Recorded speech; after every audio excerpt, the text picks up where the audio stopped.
Сливочное масло, оно знакомо нам с детства. Теплый хлеб с хрустящей корочкой, ароматный завтрак, картофельное пюре с капелькой золотистого масла — все это вызывает уютные воспоминания. Но стоит заговорить о здоровье, как появляются сомнения, можно ли есть сливочное масло, а как же холестерин, не вредно ли это для сердца? Сегодня мы вместе разберемся в этом сложном, но очень важном вопросе. Сколько сливочного масла действительно можно есть без вреда для организма?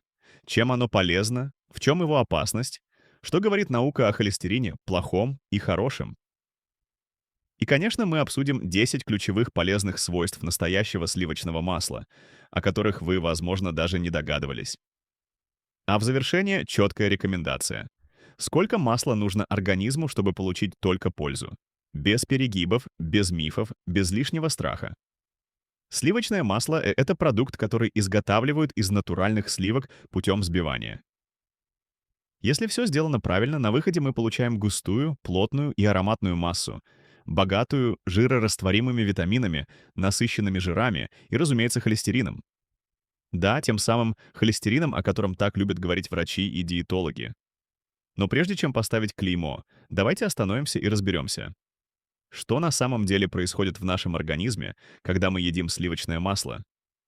Вокруг холестерина за последние десятилетия вырос целый лес страхов. Людям твердили: ешьте обезжиренные продукты, избегайте сливочного масла, иначе закупорятся сосуды. Но что говорит современная наука? Холестерин — это не яд, это вещество, необходимое каждой клетке нашего организма. Без холестерина невозможно образование гормонов, витамина D, а также желчи, которая помогает переваривать жиры. Проблемы начинаются не с самого холестерина, а с его форм в крови. У человека существует два основных типа холестерина — липопротеины высокой плотности, ЛПВП, и липопротеины низкой плотности, ЛПНП. Их иногда упрощенно называют хорошим и плохим холестерином. ЛПВП — это своего рода уборщики. Они собирают избытки холестерина и доставляют его в печень, где тот перерабатывается. Чем выше уровень ЛПВП, тем ниже риск сердечно-сосудистых заболеваний. А вот ЛПНП при избыточной концентрации может накапливаться на стенках сосудов, способствуя образованию атеросклеротических бляшек. Именно с этим и связаны риски инфаркта и инсульта. И вот здесь сливочное масло попадает под пристальное внимание.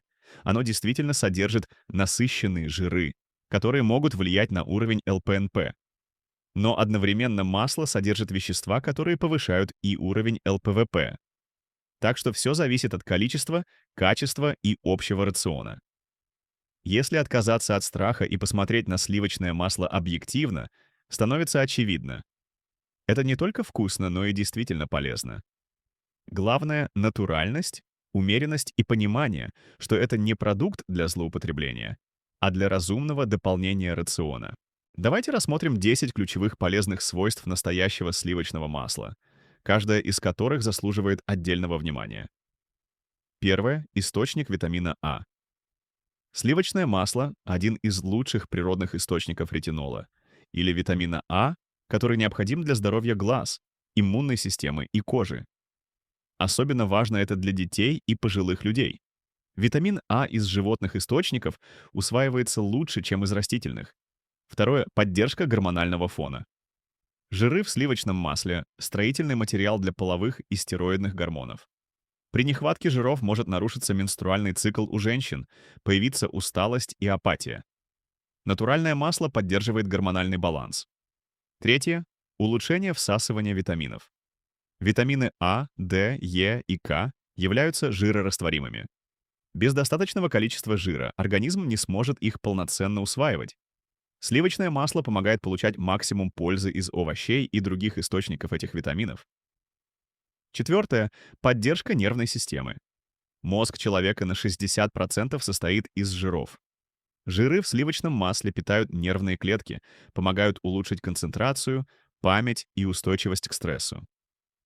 Не зря в традиционных культурах масло активно использовалось в питании детей и пожилых. Пятое — противовоспалительное действие. В составе масла — бутираты, короткоцепочечные жирные кислоты, которые обладают выраженным противовоспалительным эффектом и благотворно влияют на микрофлору кишечника. Шестое — поддержка здоровья сердца.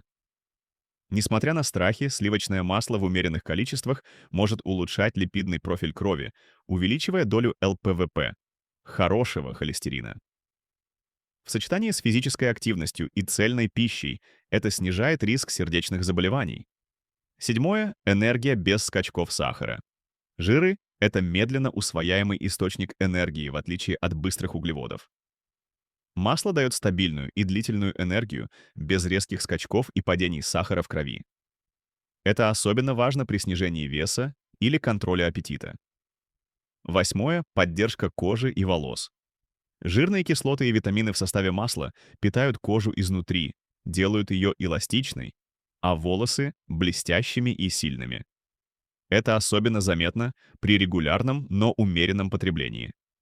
Девятое — защита от свободных радикалов. В сливочном масле присутствуют антиоксиданты, включая бета-каротин, который защищает клетки от окислительного стресса и преждевременного старения. Особенно важна эта защита в условиях плохой экологии и хронического стресса. Десятое — улучшение пищеварения. Бутираты, о которых уже упоминалось, способствуют восстановлению слизистой кишечника, улучшают переваривание пищи и могут быть полезны при синдроме раздраженного кишечника и дисбактериозе. И вот главный вопрос: сколько же масла можно есть, чтобы получить все эти плюсы и не навредить? Рекомендации диетологов сходятся в одном: от 10 до 20 граммов в сутки. Это безопасная и даже полезная норма для взрослого человека. Это примерно 1 столовая ложка. Этого достаточно, чтобы обогатить рацион витаминами и не переборщить с насыщенными жирами. Если рацион в целом богат другими животными жирами — мясом, сыром, жирными молочными продуктами — норму лучше уменьшить. А вот если питание преимущественно растительное, то ложка масла на утреннюю кашу или тост — это не вред, а скорее польза. Есть ситуации, когда сливочное масло стоит ограничить или полностью исключить. Это касается прежде всего людей с уже установленным диагнозом — атеросклероз, с жесткими ограничениями по холестерину, а также при некоторых болезнях печени и желчного пузыря.